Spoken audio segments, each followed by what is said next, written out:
Hey everybody, I'm Greg Sowell, and this is Why Am I, a podcast where I talk to interesting people and try and trace a path to where they find themselves today. So my guest this go around is Dan DeLeon. Dan lives his life the way he leads his church, which is open and affirming.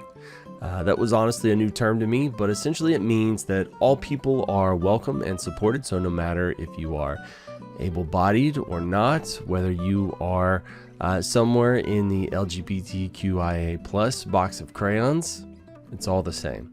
So honestly, Dan gives me hope that the religious people in my life, ones I care about, can come to the one real truth, that loving others unconditionally is the only thing that matters.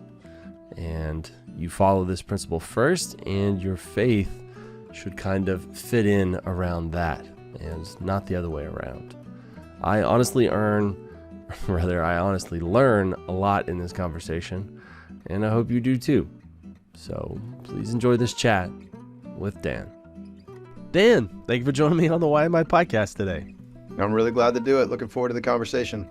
Excellent. Me too, man. Conversation is it. That's some people have accused me of doing interviews, and it's like, to me, it doesn't feel like an interview, right? Because an interview is me just asking you questions and you feeding stuff back. I want it to be a little back and forth, but I digress. So really, my favorite go-to thing when I meet another human nowadays, and it's polarizing, right? I'm going to find friends real fast, or people will quickly move away, not turn their back, right? It's like you don't turn your back on crazy.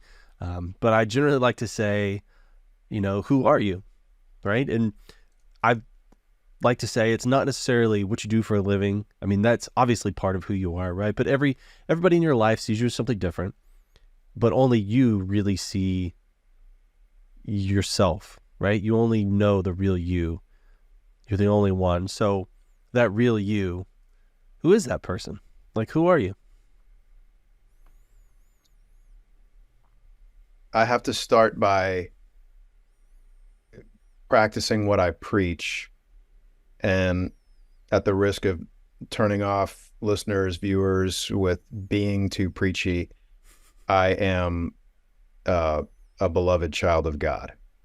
I have to remember that because regardless of whether one has a belief in God or a higher power or not, that identity of being beloved is something that is my constant reminder when I turn to it, that I'm not alone, and that my existence in this world, in this universe, is necessary, that I matter, and that I'm here for a reason, whatever that reason may be.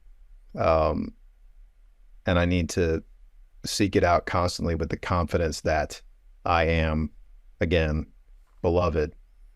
It's and the reason why I say I should practice what I preach is because I do semi-consistently preach and teach that as a pastor, as I feel that that's a foundational message for people, especially in the community that I serve, that a lot of its mission is healing, to provide a place for healing. And that lesson being, you are beloved, you matter, you're not alone, and walk in that confidence so that you can get through this week and be reminded of that all the time, remind each other of that all the time. So that's the first thing that comes to mind. Being more transparent and continuing to be transparent and leaning more on insecurities. I'd say that I am a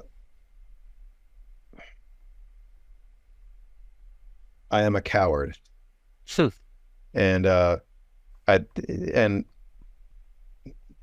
I say that because that's a tendency that I have, and that if we're honest with ourselves, all of us have that tendency to varying degrees.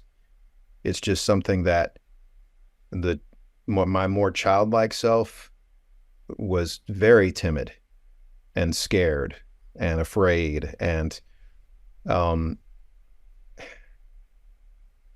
I've been thinking about this. My therapist and I were talking about this recently about how,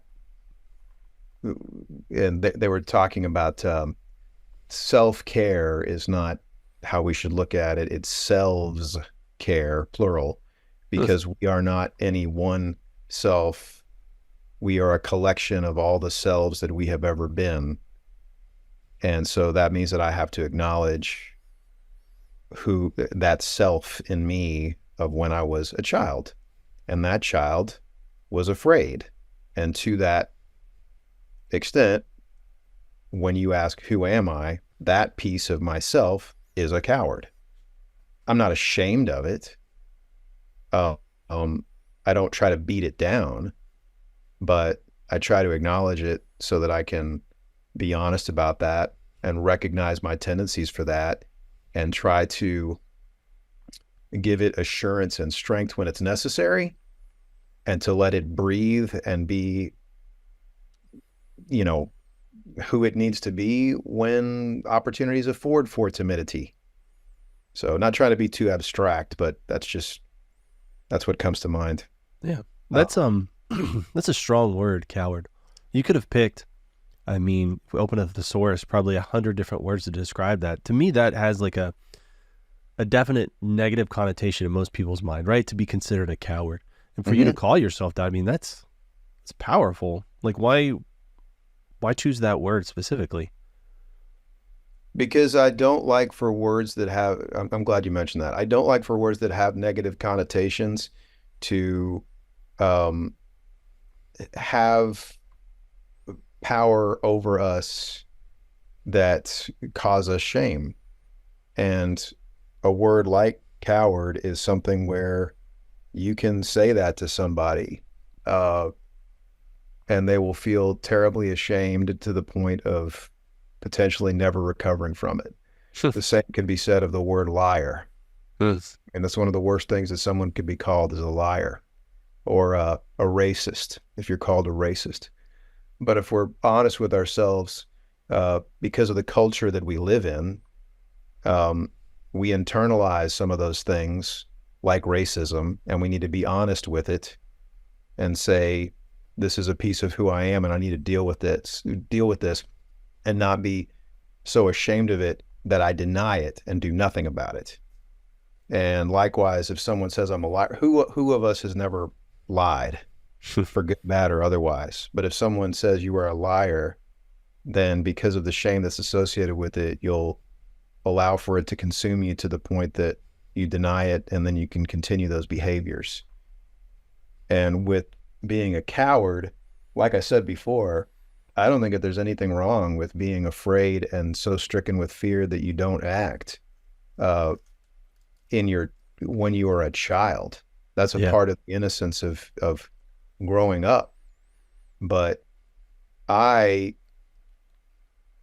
did associate shame with my cowardice when I was younger, to the point that I never dealt with it.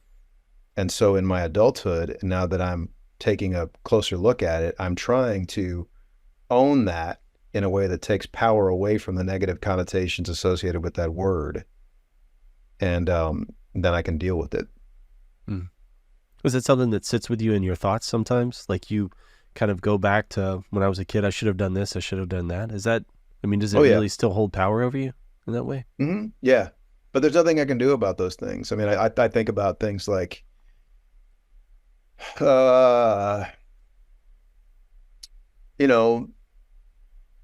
speaking up for someone when you should have spoken up for them on the playground, ganging up on someone who needed advocacy, and those things were acting out of cowardice, where I was afraid of being in that person who was victimized shoes because I knew what it felt like. And rather than rising to the occasion and defending them, I didn't. Now, that's not some consistent behavior. I'm not saying like that's who I was all the time when I was a kid. Those few moments where that happened when I was in grade school stand out to me so much in kind of like this, Spielberg movie way of looking back at formative things that happen, like, getting glimpses of moments in one's childhood and their youth where a story happens, and then fast forward to 30 years later and you go, that describes who they are. And it's like, no, and I don't think Spielberg means this either. It doesn't define who they are, but it tells you what's in their head and what they can't let go of. And that resonates with me. I was thinking about actually like this kind of stuff just recently. I talked to my partner a lot about it, and something I was realizing is, like, when you look back in time, you might feel shame about something, but it doesn't matter how much logic is associated with it, because you're not looking back and thinking logically. You're looking back at the feeling, right? You're feeling that feeling all over again, which is something that I don't have a lot of feelings, especially don't have a lot of big feelings. So all of it was kind of new and fascinating to me, that people will look back and not think about the logical steps that occurred, but the feelings associated with those things. Is that mostly what it is for you? Like, you look back and it's like a feeling of, like you said, shame, right? Mm-hmm. And you look back and you look, if I'm hearing you right, you look back and the feelings are what stand out, and you gauge to what extent those feelings are real, or have merit on determining who you are, the course of your actions, those kinds of things, or if they're simply nostalgic things that need to be left alone. But yeah, feelings are as strong as, like we were saying before about moments, what you associate with them. Your sense of smell, for example, is something where it's like it brings back everything in a flash, and the same thing can be said of just a triggered feeling. Yeah, that's interesting. Like, kind of looking back at childhood stuff, like I can do that myself sometimes as well. There's somebody, there's this lady named Whitney, and I heard her on a podcast, and she said, when the light of awareness shines on you, you don't have to feel shame about how messy your room is. And I was like, I had to unpack that for a minute. And it's like, once I realized I've been doing things wrong, I don't have to feel shame about, I just didn't understand, right? Like, and now I genuinely know it, and I can look back, and it doesn't necessarily take all of those negative feelings away, but it dulls them down to where it's like, I was a child. I was trying to figure my way through the world. And I mean, everybody makes mistakes, right? What's the old saying? You only touch the stove once, kind of thing, and you learn, hopefully you'll learn from your mistakes that, you probably shouldn't do that thing again. And are you able to give yourself grace that really changes those feelings? Like, is that something that you've, through practice, have been able to kind of forgive yourself for? Yeah, I would say that and a lot of us could probably say the same. Maybe I'm wrong, but I do need to always show myself the same amount of grace that I extend to others. And that's what's challenging, is showing myself that same amount of grace. I also try to, it's a combination of my, personality and my vocation as a pastor, is I try to lead with grace as much as possible, and do hold myself accountable as much as I can in the moment, in retrospect, as to the degree to which I lead with grace, but can concentrate so much on that I don't focus enough on what you were just saying, showing myself enough grace to be able to forgive myself for things. I mean, yeah, Brene Brown talks about, always assume that people are doing their best. And that is grace in a way. And I don't show myself the same kindness as often as I should. I think that's such a universal human experience. I've heard so many people say that exact thing. Like, I would drop anything to help a friend, but I won't do that same thing for myself. Like, I have, it's, maybe that's some kind of evolutionary thing where we need to protect the herd, right? Protect our village, make sure that everybody else is taken care of. We just can't seem to do that for ourselves all the time. And if you do see somebody doing it, I don't know. Sometimes you'll look at them and say, "Oh, wow, they're really selfish," or so so it's like it feels like a double-edged. It's like there's no winning in any of this. So I guess you have to find kind of a happy common ground if you don't want to get judged by yourself and by everybody else. It seems. Mm-hmm.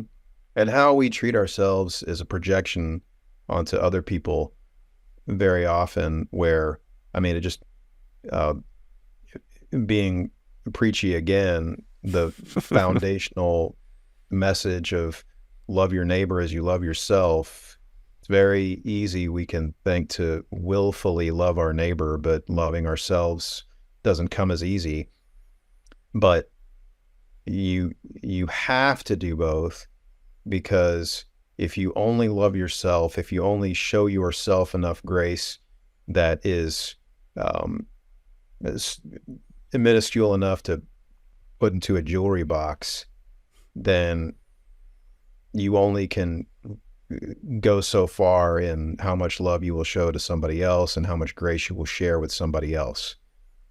I'm finding that out to be more and more of a truth in my own life, that it's not just a matter of, you should be better to yourself. Everybody else, you're being so kind to everybody else. It's not just an ethic. It really is a spiritual practice, and even a physiological practice, that the better I treat myself, then the more capacity that I have in my relationships with anyone else in this world to forgive, to help out, to show grace, to love unconditionally. So I found that to be true for myself as well. Like the more I don't worry about things, the more I just accept them as they come at me. Mm-hmm. And, I'm just not too hard on myself about mistakes, because I've learned most everything that's positive that's come to me in my life is from me saying yes to like everything that comes at me.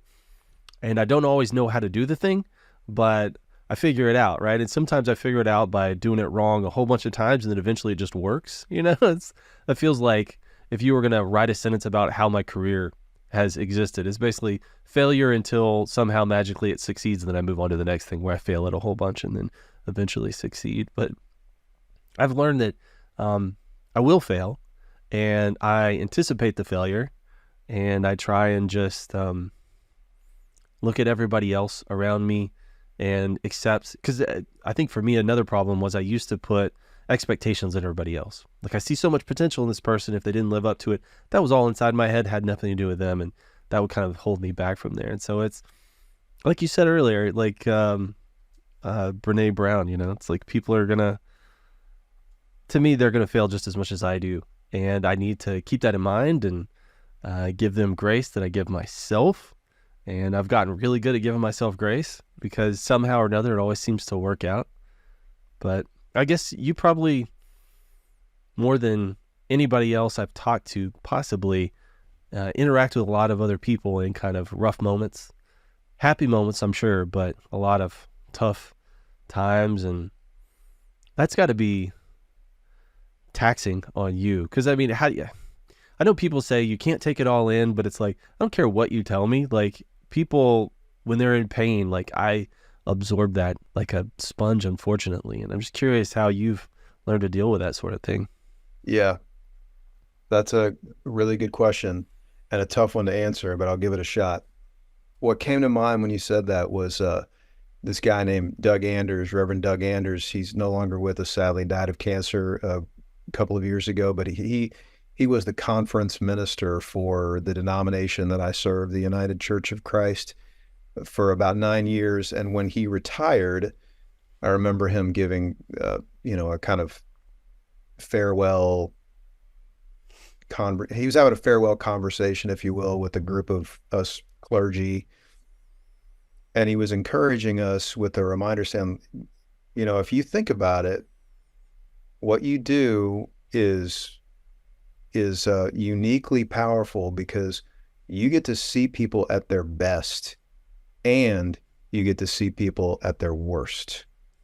And he was trying to say it in the context of when we, have a bad day, or we ask ourselves, why are we doing this? Because there's so much just shit that we're dealing with that comes from people's worst. But if you look at that as They trust you in a way that they don't trust other people. They look at you in a way that they don't look at people of other vocations or positions. And therefore, the worst in them comes out. Hmm. And that's a treasured trust that no matter how ugly it might appear, you're the only one who gets to see it. You're the only recipient of it. So how do I deal with it? I mean, well, one, I remind myself of what I just said, but two, I try to, and this is a tough piece of it, but I try to maintain discretion as much as I can. That's actually one of my ordination vows. Do you vow to maintain discretion? And so I can't tell other people about a lot of the bad things that I encounter, whether that is people behaving poorly, or in a way that is not true to who I think that they are, to just encountering awful situations. And that's a heavy thing to carry when I don't tell my spouse about it. Hmm. I certainly don't tell my kids about it. I don't tell other church members or friends about it, in part because of the discretion that I vowed to keep, and in part also because without a whole lot of context and experience, they just wouldn't understand. So I don't want to have them have to deal with it. Yeah, that's what I was wondering. Like Brene Brown, actually really popular with me as well, said like you have to have a vault, right? Where if somebody tells you something in confidence, it goes in the vault of it. My vault consists of me and my partner, right? So I tell anybody, if you're going to tell me something, you're as much as telling her, right? And that's very much good for me because I don't always understand people's motivations, intentions, where they're coming from, and it's also a good place for me to like bounce it off somebody else to kind of figure things out. But also I understand that there's a certain amount of burden I'm placing upon this person, right? I mean, I might be lightening the load off of me, but I'm partially putting it on their shoulders too. And I can see not wanting to put that weight on people you care about, but then that isolates you and you become this person on an island all by yourself. Like that sounds uniquely lonely. It is. Exactly. And that is just part of the gig. Being a minister is a very lonely gig. Huh. It's an isolating vocation. And, I don't say that with any amount of pride. It's often, how can I say it? One of the things that I remember us learning in seminary is that being a minister is being called, as in called to ordain ministry, is to be set aside. You are set aside to do this task. And in that being set aside comes the consequence of isolation. Having experiences that only you get. It's not just a matter of maintaining discretion, like I was saying before. It's a matter of getting it in a way where, only other people who are in similar circumstances might get it. And even then, the details are different. So I relish camaraderie with other people who do this. The title of a book is called This Odd and Wondrous Calling, and that's one way to describe being a clergy person. But the trick with that is that because of the nature of what we do, it being a kind of you're always on the clock to a degree gig, and Sundays being when you're on, that means that we can go to one another's respective ministerial settings, to one another's churches, houses of worship, what have you, to be with each other and lift each other up because we're separated, right? So in those rare moments when I can be with clergy peers, it helps a lot. I mean, yesterday, just coincidentally, there's a group locally that I try to maintain and coordinate, and it's called Faith Leaders for Justice. And what I try to do is we're not an official group. We're not a 501c3. We don't have a mission statement. It's just a group that I try to get together across different Christian denominations and religions, and get together around the table with the commonality of seeking justice in whatever capacity. And so yesterday we had a quarterly lunch meeting, and it was a group of about 10 of us, really good group of people, interfaith and multi-denominational. And we were just talking about, we shared who we are and what our setting is, and talked about different justice issues that we are seeking, be that, advocating for our unhoused neighbors, food injustice, LGBTQ exclusion and seeking justice there, women's autonomy and seeking justice there, etc. There's all these different things that in culture they're labeled as issues, but human beings are not issues. And so to try to get us to have this commonality, I turn to this idea of having a common vision. And a lot of what faith leaders are called to do is to provide vision. Prophetic imagination is what Walter Brueggemann calls it, prophetic imagination, because if people can't see it, then they don't believe it. And if they can't see it, they're not going to work for it. And so instead we focus on issues to the point where we go, what's the use, and burn ourselves out and get angry and give up. So I'm kind of going on a different tangent. I apologize. But the point being that we reminded ourselves of having a common vision.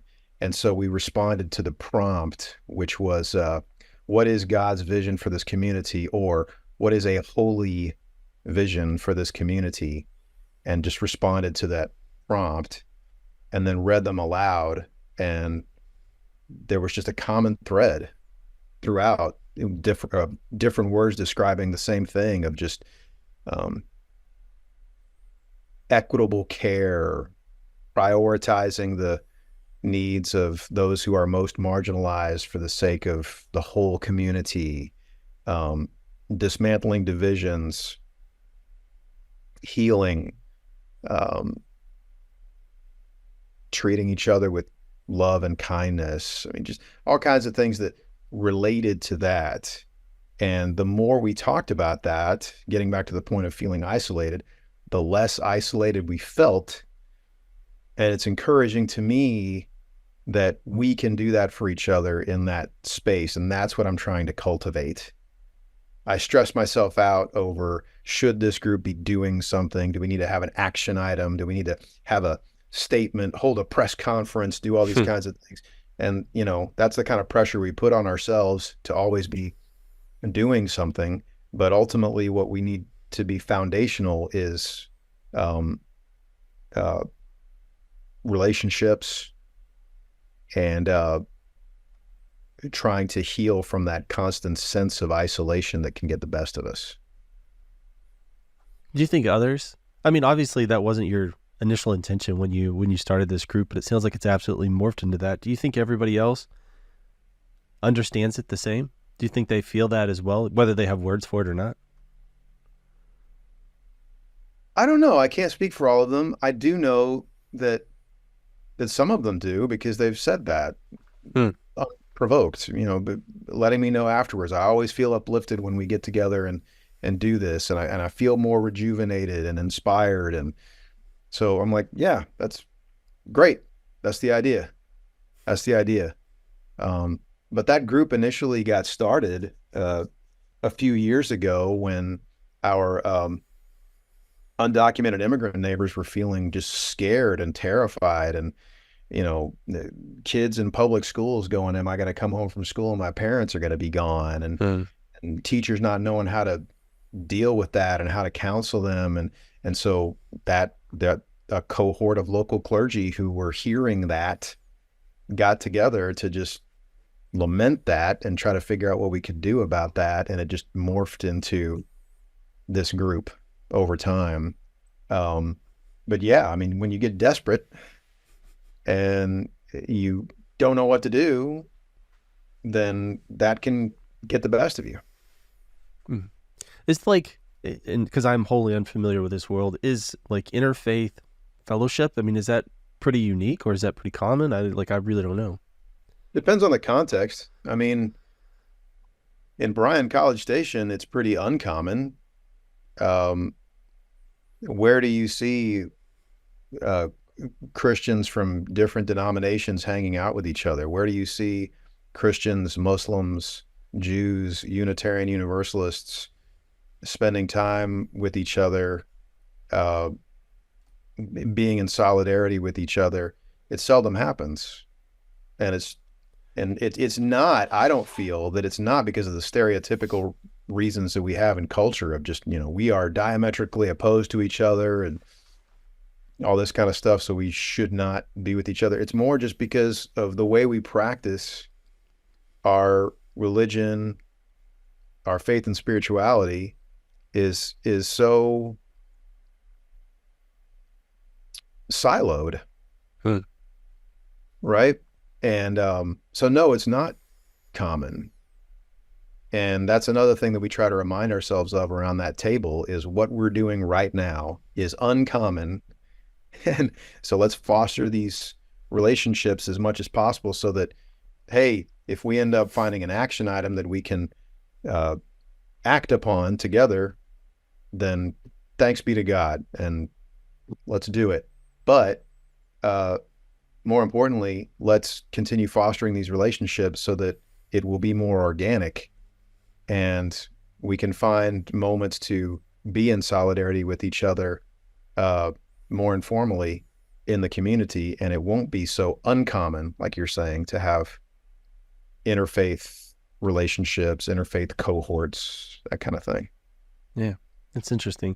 I wonder because I would think number one, you have to have strength of your faith, right? That you can open yourself up to other cultures, other religions, and feel okay. Because I have family members who, because I was asking them, it was at my uncle's birthday, and I was asking him, what are things you think every person alive should do, right? Like kind of a thing. And I have a few, and one was like, I think everybody should work in the service industry because, it gives you a little bit more compassion for other human beings. You're not just being a jerk in a store sort of thing anymore. I think that would go a long way to helping the world a bit. I know it seems weird, but that was one of them.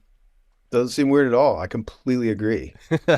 One of them is I think people should travel. You should see what other people live like in other places. Doesn't even necessarily mean out of the country, but just see what's important to somebody that's very different from you. I think that's one. And then one other one is I think everybody should sit down with as many people from as many varied backgrounds religion-wise and just have a conversation with them, because it seems like there's a lot of division. And one of my family members was like, no, you can't do that, because there was this fear that somehow there's this trick these other religions are trying to play to like confuse you or disorient you. And I was just thinking, if you have strength in your faith, then you should be fine as far as that goes. And just remember that everybody else is a human, right? With thoughts, feelings, a community that needs help and support. And man, if I've got enough on my plate, maybe I can help you.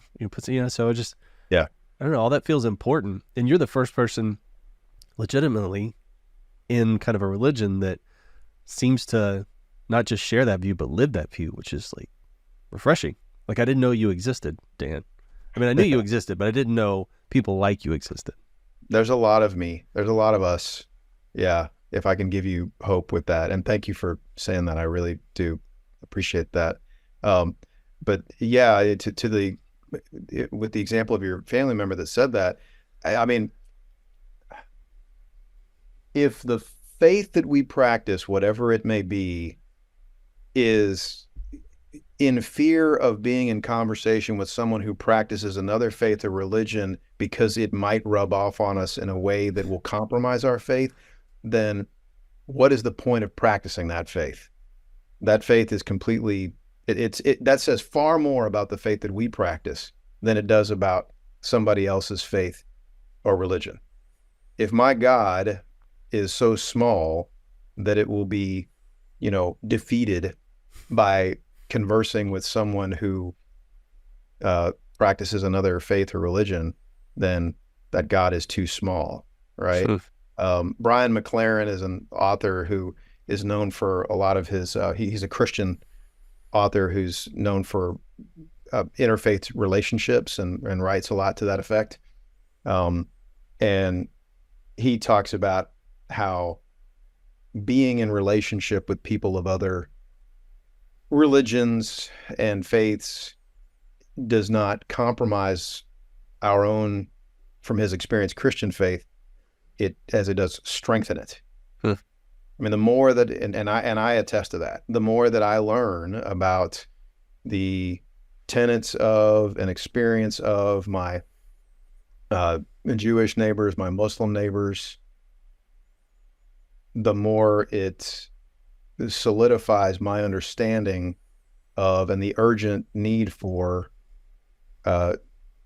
doing justice, loving mercy, walking humbly with God, loving God and loving neighbor as I love myself, following Jesus and authenticating that discipleship.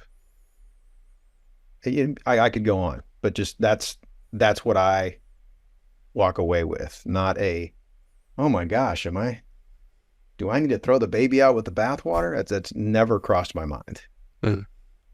That's cool. Yeah, it's interesting. There's, it sounds like, because I'm very much a fan of, I think nothing's above examination. I think we should look at everything, and, just because we've always done it this way is never the correct answer. You know what I mean? It's like everything can be improved and different. And it feels like, just from reading a little bit about you, it takes about 5 seconds to see you are very different in your practice than I think most people would expect. Just how kind of open and accepting you are. And I actually met you at one of the Pride 100 meetings, about LGBTQIA plus advocacy just in our local community. And you were there, and one of the people I respect most in the world, Adrienne Capetillo, she's family to me.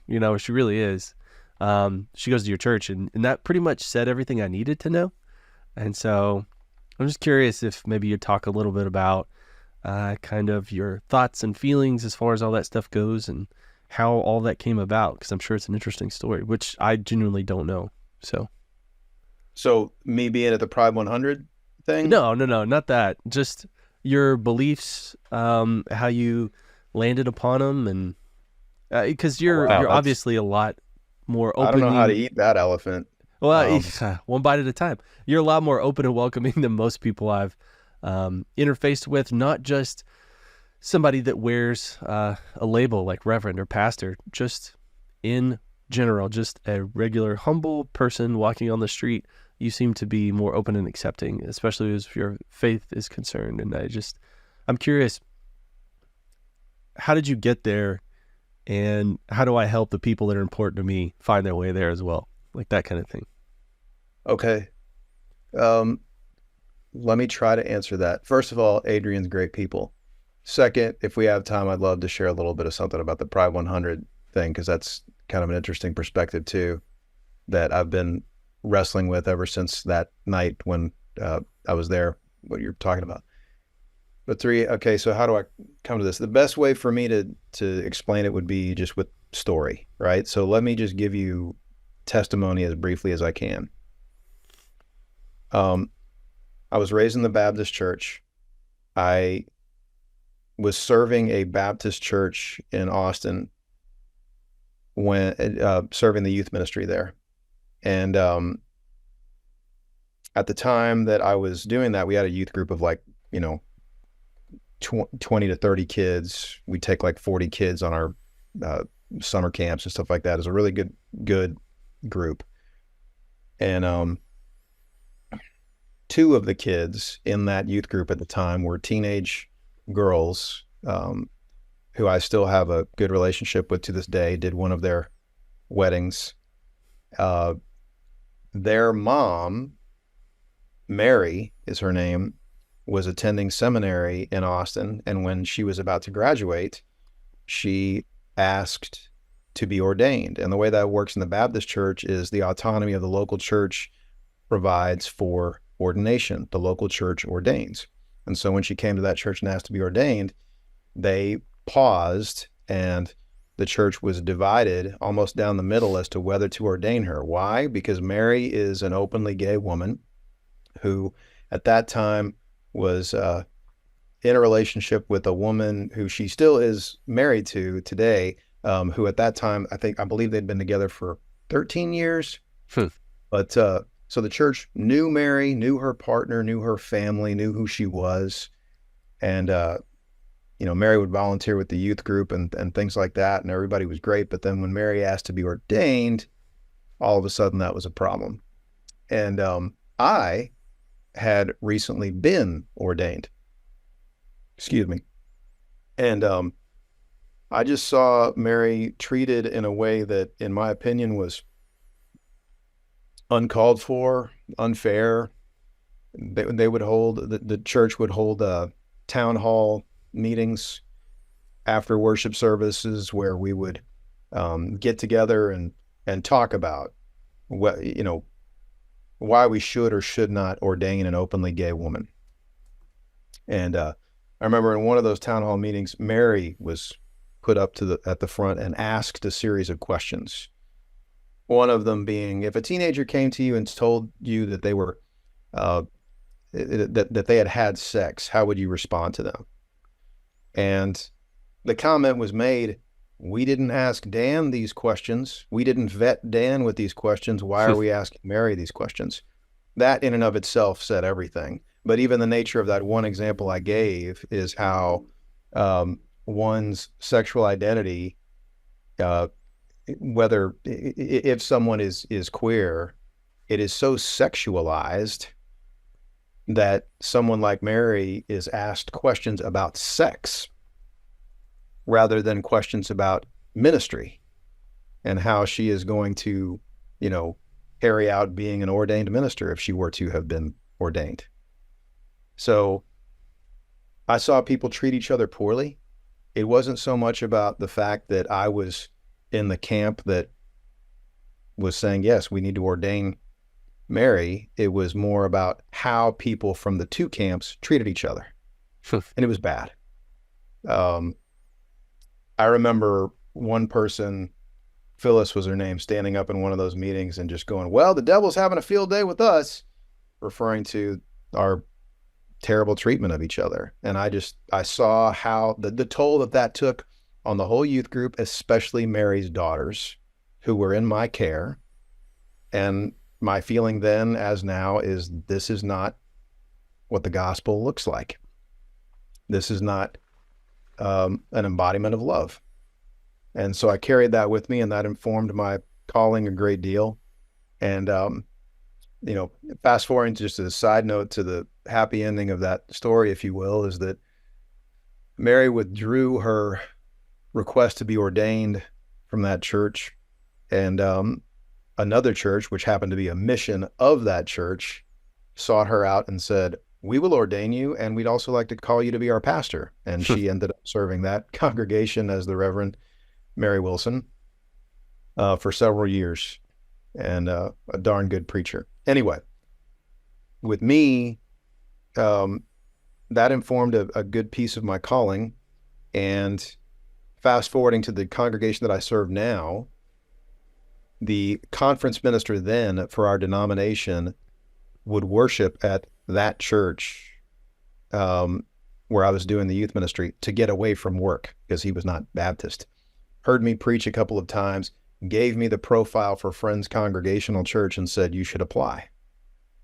And when I looked at it and recognized and saw that Friends Congregational Church was an open and affirming church, which is the United Church of Christ's designation for, it's the statement that says we are welcoming and inclusive of, with an emphasis on that welcome and inclusiveness being toward our LGBTQ siblings, to say you're welcome to participate fully in the life and ministry of this church.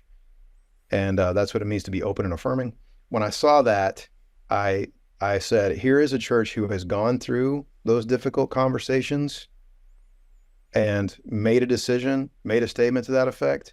And I would like to see how I can help them continue moving forward. I would like to lead a congregation in what comes after that. And given the fact that I was serving in a church setting that at that time was stuck, I wanted to move forward with that and see how that would challenge me. And so I'm trying to come to a conclusion of this story, coming to Friends, so I had that belief, I had that stance, but I still really had not been even slightly immersed in relationships with the queer community, with LGBTQ plus people. I had to a very small, very, very small extent.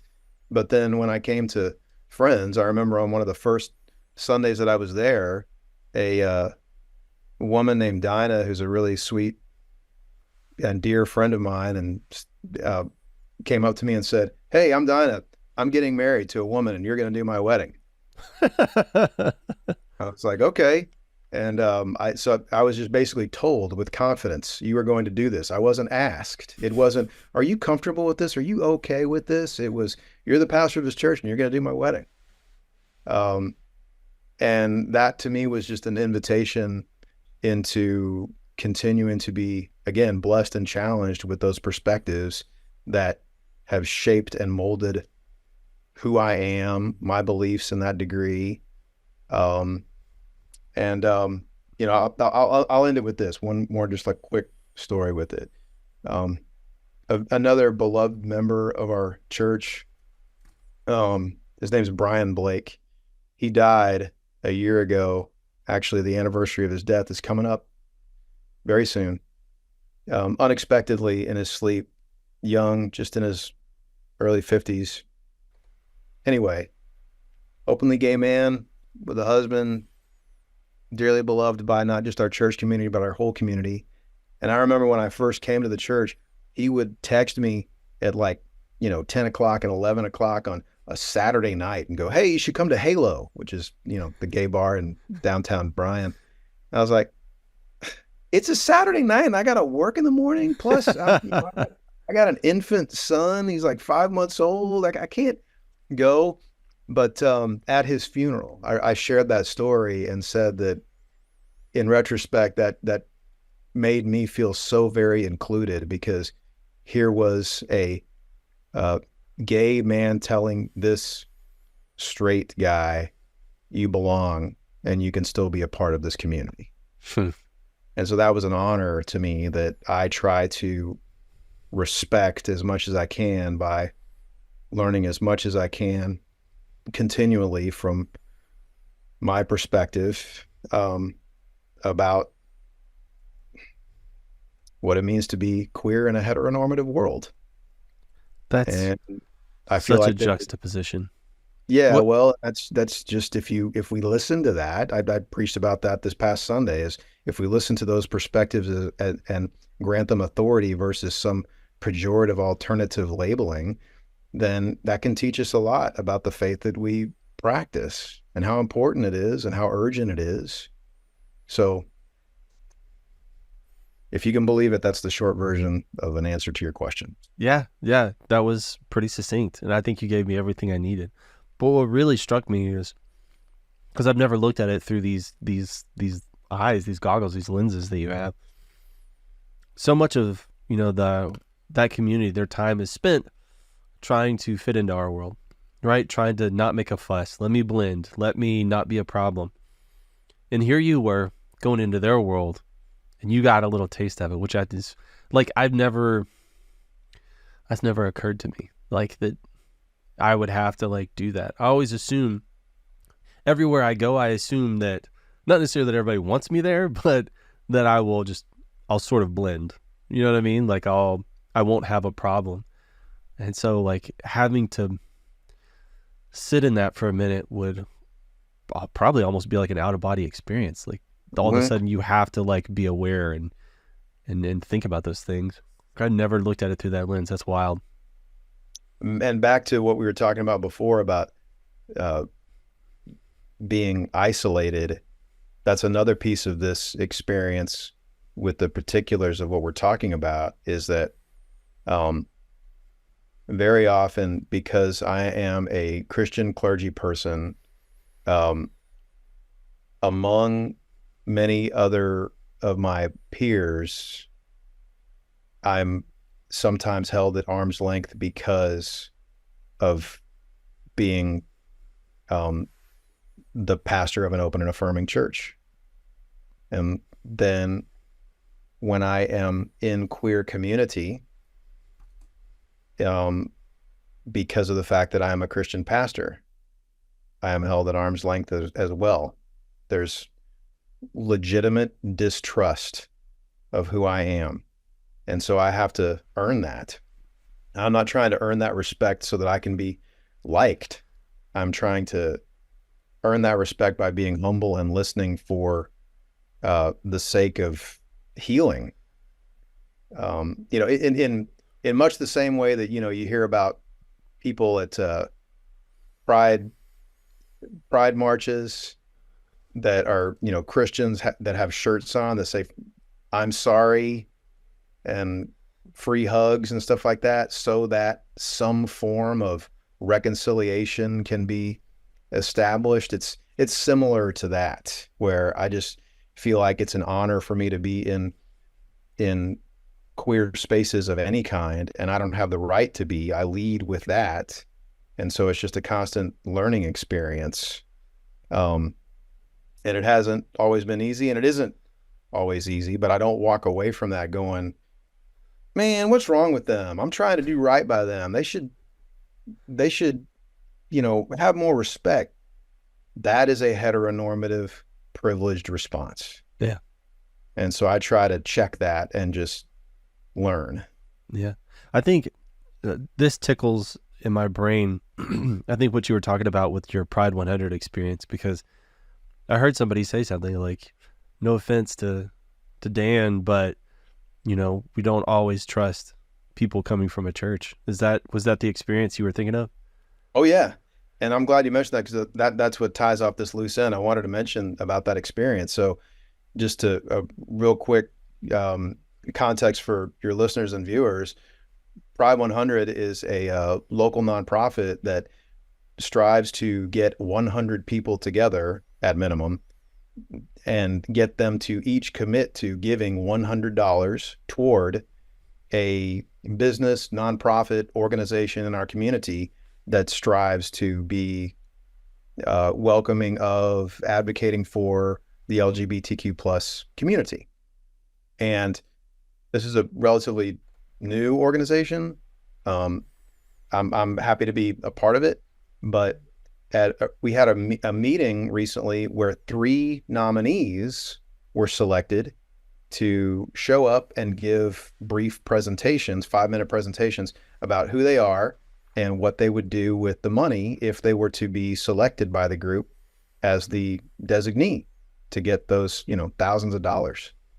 And so it was, I was there, and with 2 other incredible nominees. And when I got up there and was trying to explain who we are as a church, and explaining that, part of being open and affirming means that we are, while prioritizing welcome and inclusion of the LGBTQ plus community, that it also holds us to a standard of marginalized peoples in our midst, including our neighbors with differing abilities and disabilities.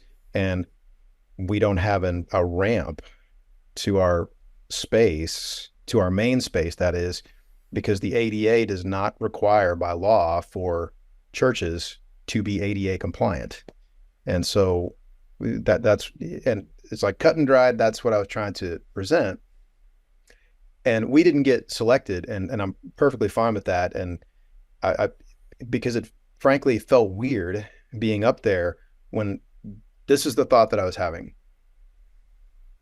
If we were to win, if we were to be voted on as the recipient of that money, then there are plenty of people in this room who would be placed in the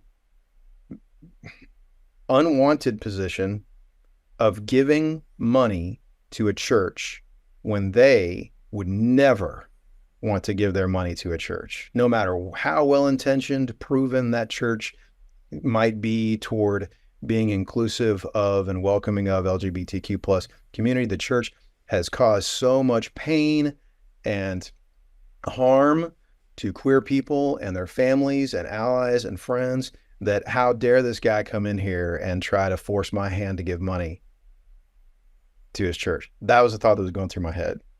Now, I don't know whether there was anybody in the congregation, excuse me, see, there's my He's slipping right in the crowd that had thoughts to the extent that I just voiced them as an example, but I just felt like that is a legitimate position to have.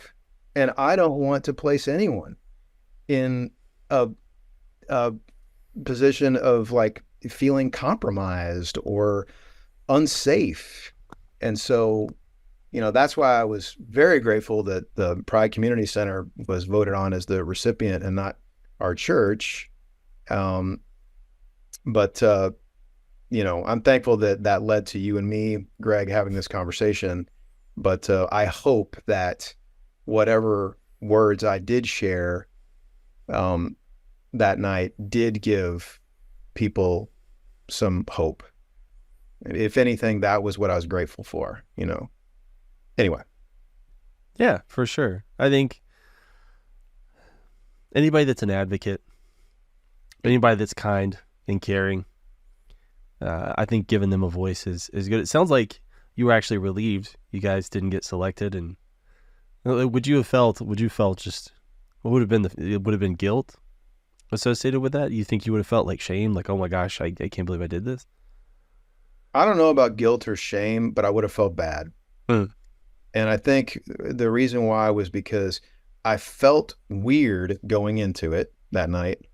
When I was on the stage, I like to think that I'm a pretty empathetic person, you know, and the room felt uncomfortable when I was up there.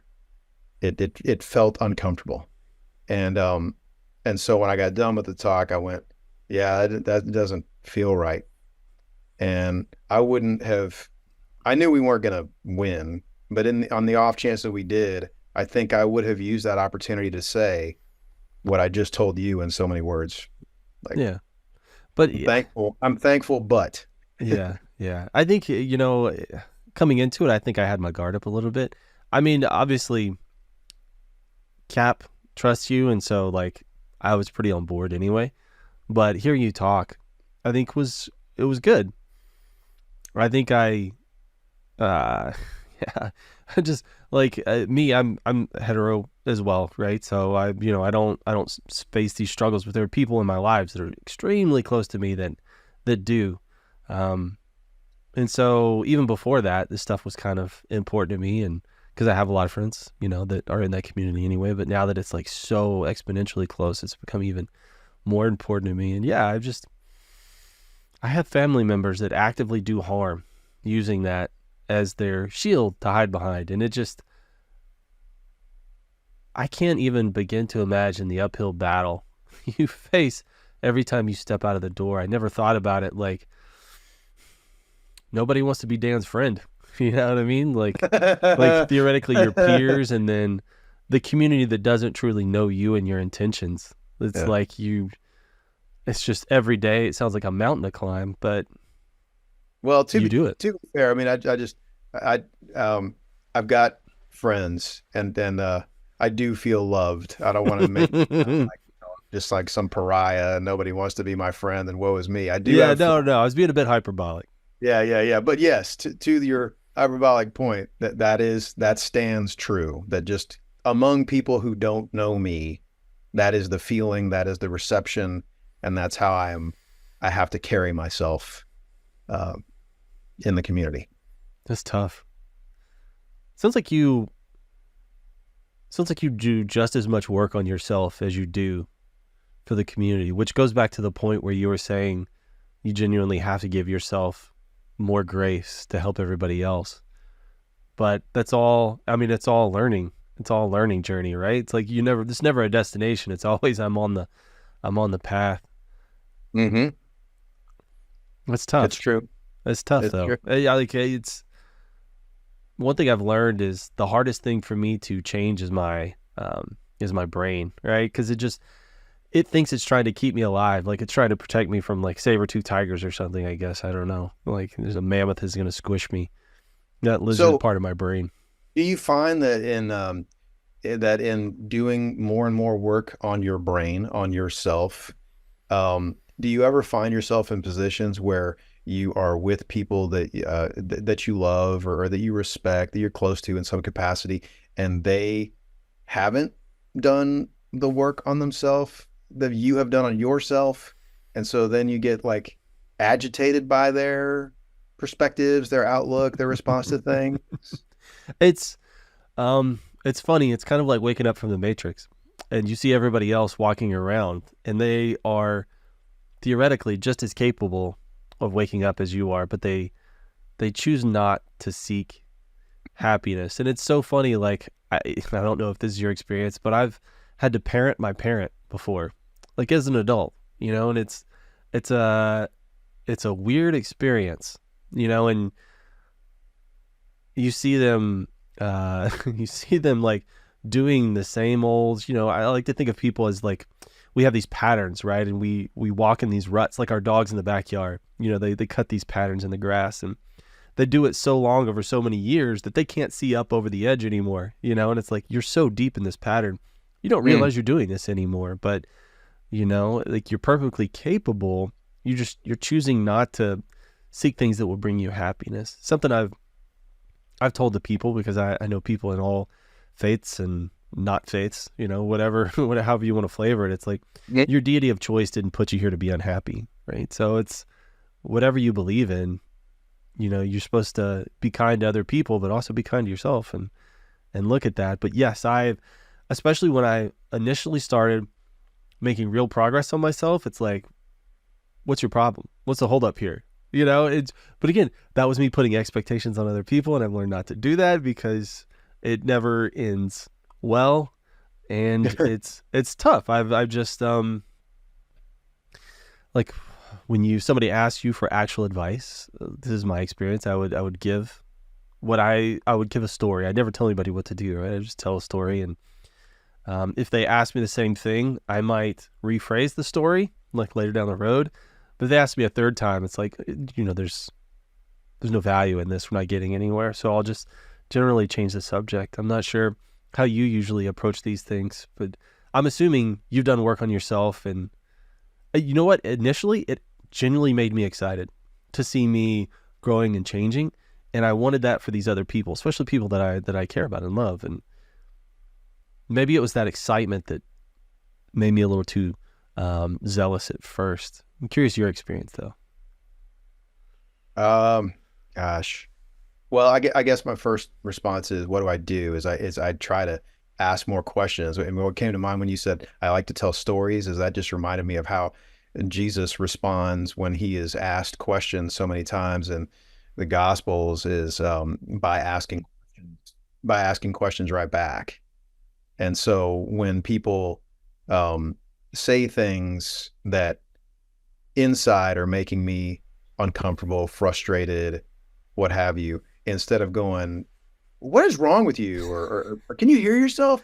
Is asking that rhetorical question, right? Is that I ask a genuine question.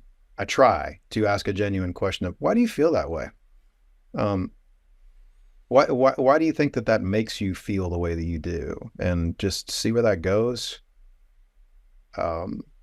And a lot of just, I don't know if I'm hearing your question right, but you ask like, how do I deal with that?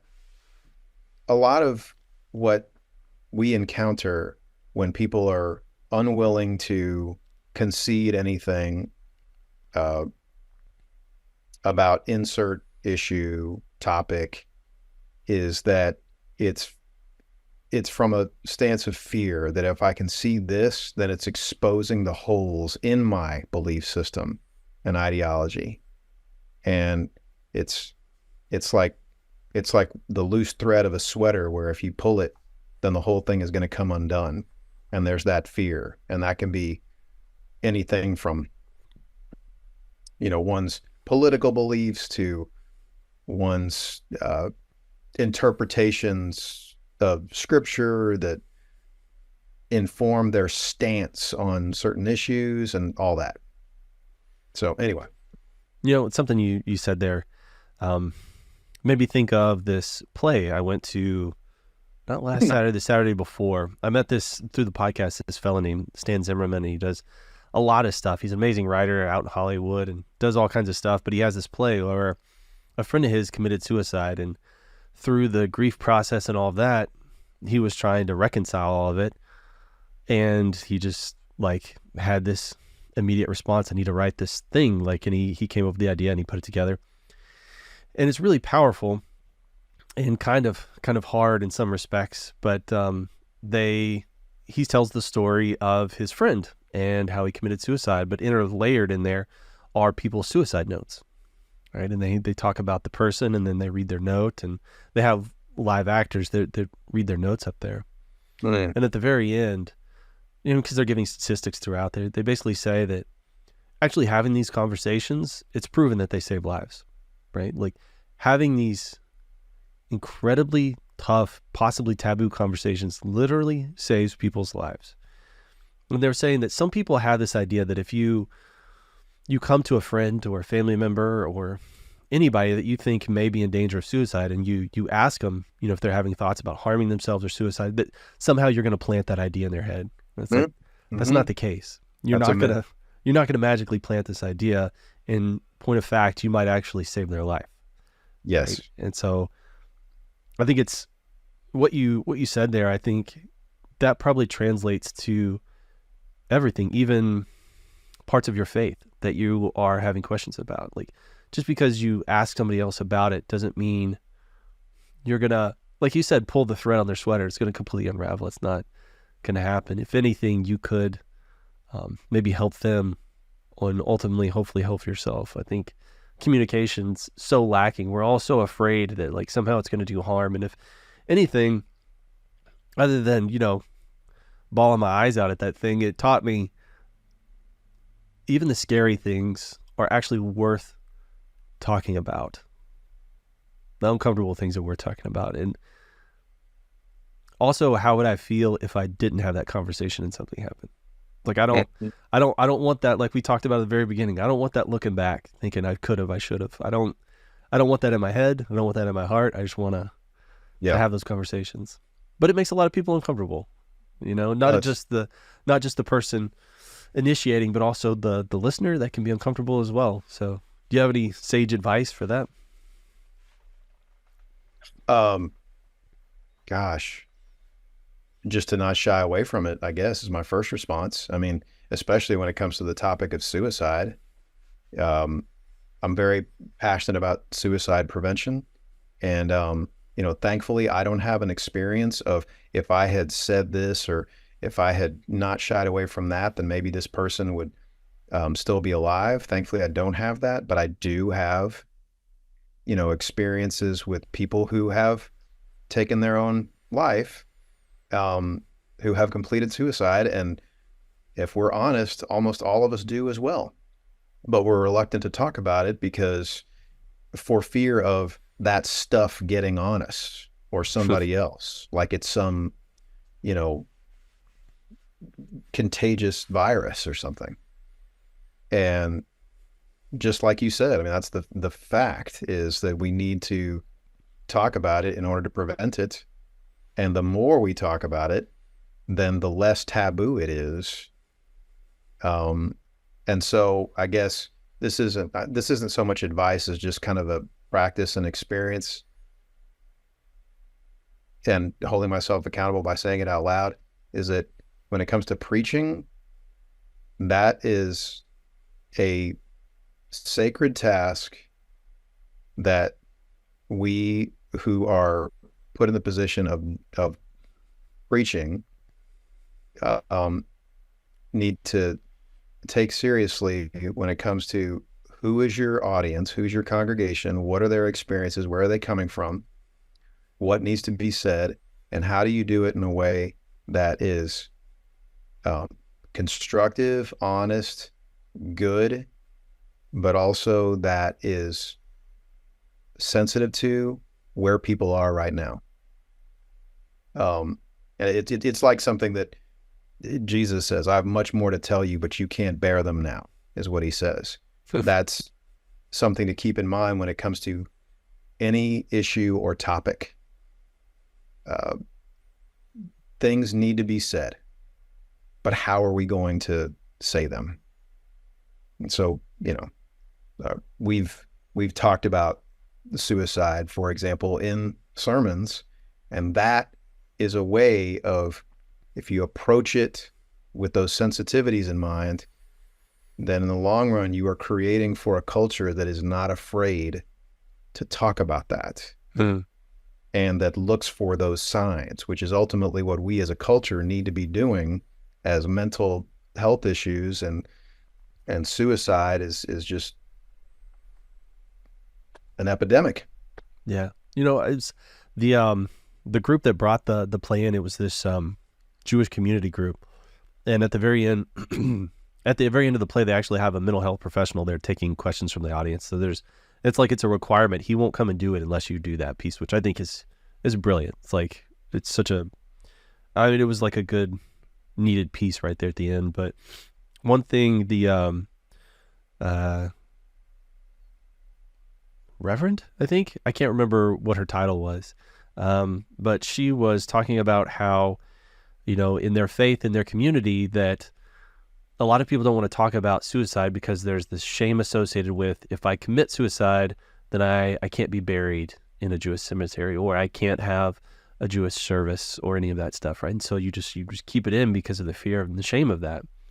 And she was like, let me remove that stigma. It was like, even if you commit suicide, we will still preside over your funeral. We will still bury you, with your family, with your people, wherever they happen to be. And let's talk about it before it gets to that point, though, right? And so I just thought that was like, I didn't realize that was maybe the piece, because I've never gone down that path, like really thinking about why don't people want to talk about it, and that it's shame associated with it, and then where does that come from, right, to kind of follow it down. So I think I had never heard anybody doing that, and the fact that you guys are already like destigmatizing that inside, because also part of their statistics is that LGBTQIA plus community is like adversely affected by suicide, like exponentially high rates, and especially for trans kids, it's like, I don't even want to think about it. Like, that is like such a scary statistic. And so the fact that people are out there removing that, maybe pulling down some of those barriers to building a bridge, right? Help me get over this thing. Well, also to your example of it getting to that point, as you said, of a funeral, sadly, for those who complete suicide, in those environments, when the family gives permission to be able to talk about that, then to talk about it in that situation, in that environment, that's important too. And I've witnessed that. I've been a part of that, and it's really helpful to work toward destigmatizing. I've also been in funerals where it's the complete opposite. No, we don't talk about that. And I can just feel that palpable stigmatization in what isn't said, in what isn't addressed. Yeah. It's so crazy that we still harbor those old ideals. This isn't like the 1700s where our name is going to be tarnished. If somebody finds out this happens, it's sad that we still hold on to that. Like, we're so concerned about how this person might judge me or that person, that we could actually maybe withhold something that will save other people's lives. So like, it hurts. But I tell you what, Dan, we are getting dangerously close to time, and I want to be very respectful of your time. I didn't expect this to go as long as it did. You are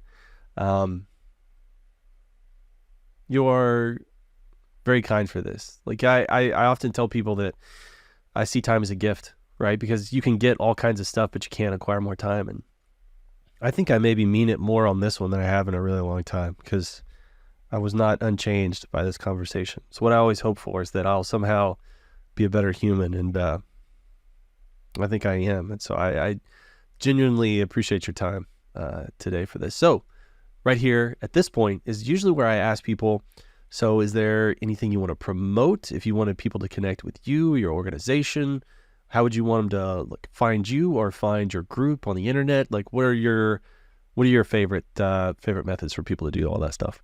Well, of course, I can share with you where I serve. I'm the senior pastor of Friends Congregational Church in College Station, Texas. You can find us at friends-ucc.org. You can find us on Facebook, Instagram. And if you want to come and be with us in person, we have services on Sunday mornings at 9 a.m. and 11 a.m. And yeah, it's a great group of people. Friday afternoons from 2:30 to about 6 at Peace Lutheran Church right next door to us. We do a mobile food pantry where you can come and volunteer anytime. Please also let people in the community know that that is a resource if they are in need of food. The Brazos Valley Food Bank provides food for us to sort through and distribute.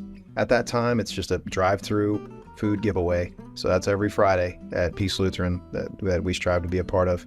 So I could go on, but those are just a few things that I wanted to share. And also, if anyone just has questions or laments, anything like that, where they want to reach out, our door is open. We also want to just be church and be helpful in the world. And, if anybody wants to reach out to me, my email's available on the website, or you can DM us on Facebook or Instagram, and we'd love to get back to you.